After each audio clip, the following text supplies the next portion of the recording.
Well, greetings everyone and welcome back. And on today's episode, we're going to be looking at what in my opinion is, and I think will be for the rest of time, the most controversial James Bond film, and look at the 7 things I love about it. Yep, on today's episode, we're going to look at 007 things I love about No Time to Die. And that's starting right now.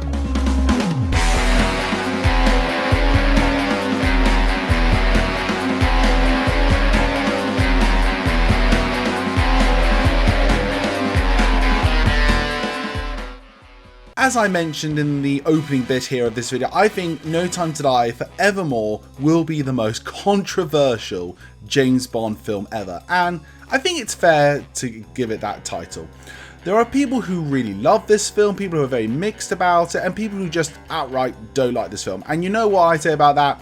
Fantastic, absolutely brilliant. If you hate this film, comment down below and tell me why you don't like it. If you love this film, tell me why you love it down below. All comments and all points of view are welcome on this YouTube channel.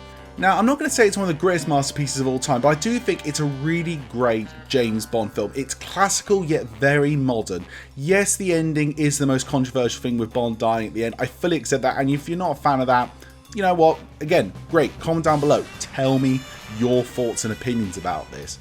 But for me, it was okay because it marked the end of Daniel Craig's James Bond, not James Bond the character in general.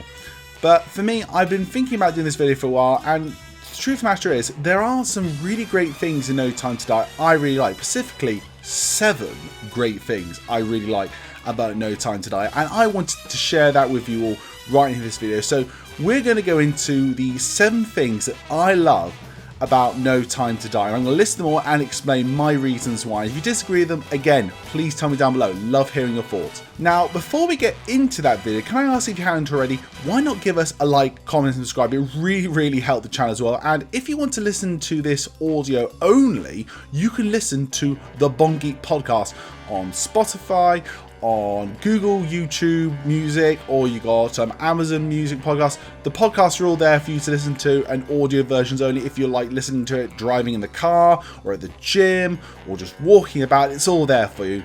I've blabbed on enough now. Let's get into the first thing that I really like about No Time to Die. Now, the first thing for me personally is I think that No Time to Die has one of the best pre-title sequences of the entire franchise.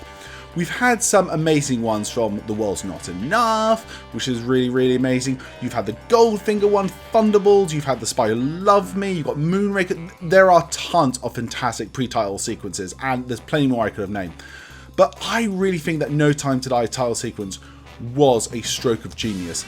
I think the 2-parter of it, of the Past of Madeline Swan, which is very creepy and a real sort of horror movie, which is just terrific, it's gripping so much. And the whole section in Italy with Vesper's grave, and the whole chase sequence through that city was absolutely incredible. And the amazing finale with the Aston Martin there, and Bond and Madeline separating. And again, their storyline just within this first 20 minutes. It is definitely one of the longest pre-title sequences, but it packs so much punch, so much story, acted so well, looks fantastic, it's memorable. It's one of the best highlights I think of the movie. I definitely think starting off this list, a great place to start. The pre-title sequence is definitely one of the things I love about No Time to Die. Now, the next thing on my list I want to talk about here is the whole sequence in Cuba. Now, I know a lot of people, even if you're not a fan of No Time to Die, really do like the Cuba sequence, and I'm no different if I'm absolutely honest. I think it was an amazing sequence. It was fun, it was exhilarating, it was suspenseful, it played out so incredible, and it really showed for me that whole element I mentioned earlier about this film being very much a classical, old-school James Bond adventure. Action with fun, mixed with the drama and story development. It's all in there in that Cuba sequence. It's wonderful. And the thing to add to it is the Ana de Armas's character, Paloma. What a wonderful character to add to the James Bond lexicon. Just absolutely fantastic. I had a joke actually that if you were to do another James Bond spin-off, I would have loved a Lashana Lynch is Naomi and Ana de Armas Paloma sort of spin-off together, akin to Hobbs and Shaw. I think that would have been absolutely terrific. But yeah, without a shadow of doubt, the Cuba sequence with all the action, the story, the music score by Hans Zimmer in that section, just wonderful. The whole Cuba sequence. So yeah, it definitely something I love about No Time to Die. Alright, number 3 is, again, something that's very much a personal thing to me, but it's the whole concept in the film about germ warfare. There are certain things in life that scare me, and one of them is germ warfare. The idea of bio-warfare, using viruses certainly as a weapon against you, it is terrifying to me. It's right up there with digital terrorism, which I still think doesn't get enough fear. Germ warfare is right up there, and it's a personal fear for me because I have a phobia of medical stuff. So when the whole film lent into this deadly, like, weaponized virus that was the MacGuffin of the film, it just instantly snapped me into, like, you got me, because you're literally diving into one of my most primal fears, and one of the fears I think could happen in the future of our world. This is a bit of a quick one, but the whole Heracles virus, germ warfare, and the bad guy using germ warfare to destroy the world, that for me was a massive, massive tick in one of the things I love about it, because it really tapped into that fear I have of the whole germ warfare concept. Now, my next one is going to be something that a lot of people are very much going to disagree with, and again, that's cool, but for me, one of the highlights of No Time to Die is Rami Malek's Safin. Lucifer Safin, I think, is one of those villains. He's not one of, you say, the most complicated villains, but I do think there's an element of fear with him. He's just one of those just absolute mad scientists, just hell-bent on destroying the world. That's all he is. There is a subsection of him of being in love with Madeline Swan, but he really is one of those maniacal villains who just wants to destroy the world because that's what he just wants, and I really enjoy that about him. I think Rami Malek played Safin so cold, so dangerous. It was a really good, interesting take on that, and just giving a Bond, I think, finally a villain that is, I'm going to destroy the world in one of the most scariest ways possible, I think was a really good idea to do, and something, again, classical but updated for the modern day. It worked for me. I think as well some of his lines are terrific, his presence in the film. Honestly, when it comes to, like, bad guys having a real presence on screen, Safin for me is right up there, like, with Franz Sanchez and Goldfinger and, like, Donald Pleasant's Blofeld.